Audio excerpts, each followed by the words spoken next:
72,825 के मेरे सभी सेनानियों, मित्रों, हितैषियों, आप सभी को नमस्कार है। बताना ये था कि एक कहावत है कि सूत ना कपास, जुलाहों में लट्ठम लट्ठा।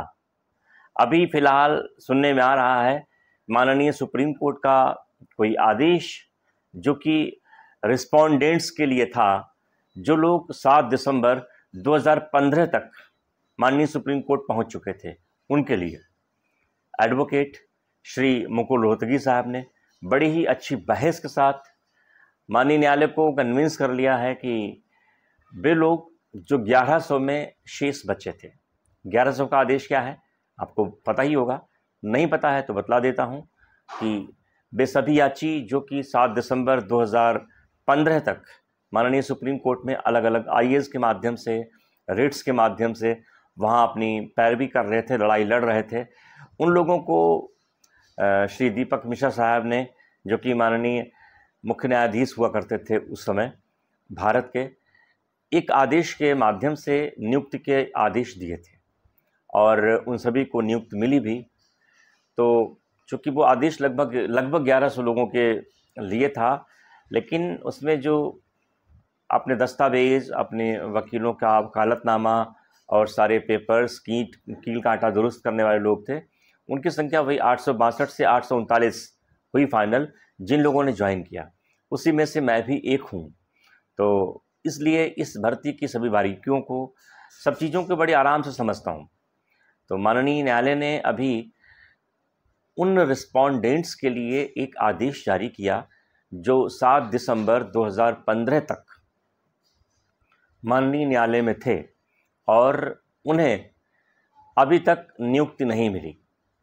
लगभग 140 लोग ऐसे रहे थे जो रिस्पोंडेंट्स थे और जिनकी मांग थी कि जब कभी किसी खेल का फाइनल होता है और निर्णय आता है तो उसमें एक विनर और एक रनर, दोनों टीमों को बराबर तवज्जो दे करके अवार्ड मिलता है और संतुष्ट किया जाता है।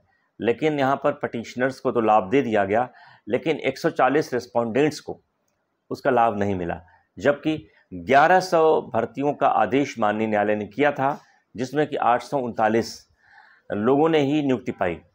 अब 839 1100 लगभग तकरीबन मान लीजिए आप 200-250 वैकेंसी अभी उसी में बचती हैं, जबकि जब भर्ती ख़त्म हुई 66,655 पे, तो तकरीबन 5,500 पद वहाँ पे भी बच रहे थे, जिसके माध्यम से अगर सरकार चाहती तो बचे हुए लोगों को भर्ती कर सकती थी, जिसकी कि फाइनल ऑर्डर में माननीय न्यायालय ने सरकार को लिबर्टी भी दी थी कि सरकार पूरी तरह स्वच्छंद और स्वतंत्र है कि वो चाहे तो इन बचे हुए पदों को अपने योग्यता देखते हुए और नियमों को मानते हुए भर्ती कर सकती है। लेकिन फ़िलहाल इतने ही पद बड़ी मुश्किल से भरे जा पाए, तो मतलब ही नहीं था कि आगे की भर्तियां होती। अभी क्या है, माननीय न्यायालय ने आदेश दिया है कि वे सभी रिस्पोंडेंट्स, प्रतिवादी, जिन्हें लगता है कि उन्हें भी 1100 में नौकरी मिलनी चाहिए थी और वे 7 दिसंबर 2015 तक माननीय न्यायालय पहुंच चुके थे, तो उन्हें ये बात सिद्ध करनी होगी कि वे 7 दिसंबर 2015 को किस तरह से, किस रिट में, किस आईए में रिस्पोंडेंट, यह बात उन्हें एक प्रॉपर रिट के माध्यम से बतानी होगी कि वे किस तरह से 7 दिसंबर 2015 के आदेश से उस लाभ से वंचित रह जाते हैं जो 839 लोगों को मिला और उन्हें नहीं मिला। मुकुल रोहतगी साहब की ज़बरदस्त बहस ने उन लोगों को एक आशा की किरण तो दिखाई है। अगर वे लोग ये साबित कर ले जाते हैं कि उनका भी हक बनता था माननीय सुप्रीम कोर्ट के उस आदेश के अंतर्गत, जो कि 839 याचियों की नियुक्ति के लिए था, तो एक आशा की उम्मीद बनती है। अब आते हैं मेन मुद्दे पर। क्योंकि इस भर्ती में खेल बहुत हुए हैं और खेल करने वाले कोई बाहर के खिलाड़ी नहीं थे जो अंतर्राष्ट्रीय स्तर के हों। हमारे राष्ट्रीय स्तर के खिलाड़ी थे जो कि बाद में अंतर्राष्ट्रीय बन गए। उन लोगों को हमेशा से ही मैं देखता आ रहा हूँ कि उनके केंद्र में कभी भी नौकरी नहीं थी।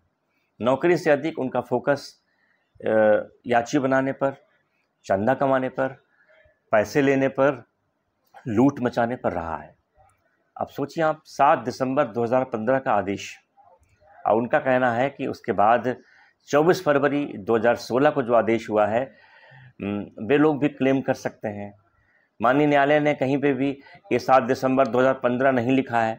अरे भैया, अगर श्यामलाल की शादी के लिए देखने वाले आए हैं और श्यामलाल की फ़ोटो मांगी जा रही है तो उसमें यही तो कहा जाएगा कि लड़के की फ़ोटो लाओ, हैं?